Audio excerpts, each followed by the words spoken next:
Diceritakan kronologis perkara ini, Pak. Masalah perkara ini kan berawal daripada sewa menyewa awalnya, ya kan, antara Pak Hendy dia dengan istrinya dengan Farhan, di mana perjanjian sewa itu dengan harga 375 juta dan dibayarkan 350 selama untuk 3 tahun, ya kan.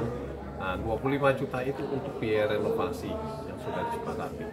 Tapi dalam perjalanan bahwa tanah dan bangunan objek yang di Jalan Muardi yang dahulu dipakai untuk Togamas, ya kan, ternyata dijual kepada yang namanya Pak Alexandi Pranata, anak daripada pendeta Lukas Halim Pranata, ya kan, dijual dari kesepakatan awal 7,6 M.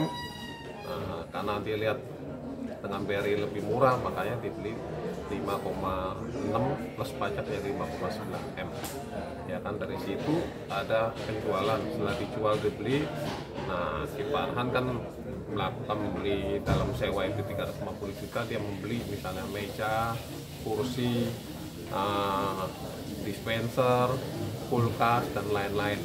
Itu baru penawaran diajukan seharga 200 juta, ya kan. Tapi merasa bahwa itu dikeluarkan, ada kerjasama, diduga kerjasama antara Farhan dengan Alex, sehingga Farhan dengan sukarela untuk mengosongkan objek tersebut dan meminta ganti rugi, katanya kerugian 550 juta. Nah, itu kerugian yang aneh, padahal barang-barang tersebut kan sampai hari ini tidak pernah disita, bahkan diambil sendiri oleh Farhan.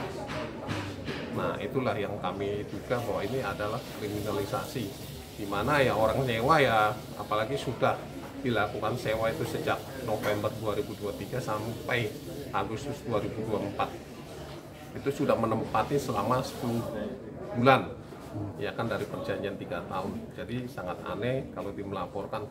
Padahal dengan adanya perjanjian sewa menyewa kan tidak batal dengan adanya jual beli, karena lelang itu kan masuk dalam bagian jual beli, harusnya bisa digunakan sampai akhir, bukan tiba-tiba melaporkan kasus ini ke ranah pidana dan melaporkan dengan dugaan dan barang-barang bukti yang kami duga itu nggak pas. Orang beli sewa, beli peralatan meja, kursi, dispenser, kulkas dan sebagainya, termasuk beli tumpeng, dimakan habis, dibuang ke WC, masa dimasukkan dalam kerugian? Itu kan aneh dan itu nggak wajar menurut kami. Dan terus melaporkan meminta kerugian 550 juta, pada kerugiannya 200 juta baru penawaran yang diajukan. Kemudian jalanlah di proses ini. Pada pasaran di situ pun kalau dengan luas hampir 572 Jalan Dr. Muardi itu ya, yang dipakai Togamas, itu kalau disewa setahun 120 itu di bawah harga pasar. Karena lokasi situ per meter kalau dijual aja 20 juta minimal udah laku, ya kan. Apalagi bangunan itu bangunan 3 lantai. Nah, inilah yang kami duga bahwa ada oknum-oknum penegak hukum yang melakukan kriminalisasi terhadap para terdakwa itu, Hendy dan Rusi. Satu lagi kan sebagai lawyer, panjenengan itu melihat dakwaan jaksa itu ada semacam kelemahan apa? Ya, dakwaannya kelemahan lah, kabur lah, memasukkan 550 juta dasarnya apa? Ya kan, kalau itu dimasukkan dengan dasar membeli barang-barang tertentu, membeli meja, kursi dan sebagainya, beli kulkas, kenapa barang bukti itu diambil oleh si penyewa sendiri, tapi kok nggak disita? Kerugiannya di mana 550 juta? Nah, itulah yang kami duga ini ada kerancuan dalam hukum pidana kita. Harusnya kan sewa menyewa ya tetap berlaku.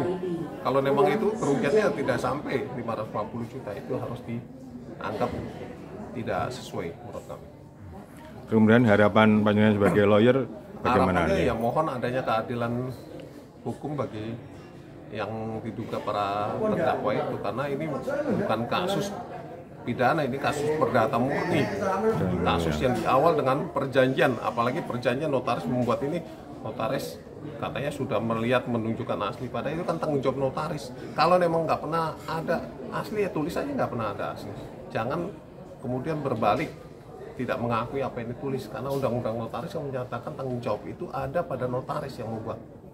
Nah itulah menurut kami, dan ini tolong jangan sampai ada kriminalisasi masalah untuk mafia tanah ini. Ini masuk dalam mafia tanah. Mafia tanah, ya. Dengan harga sekian, pasaran sekian, tidak ada 10 juta per meter.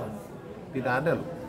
Itu sangat murah dan sangat di bawah pasaran.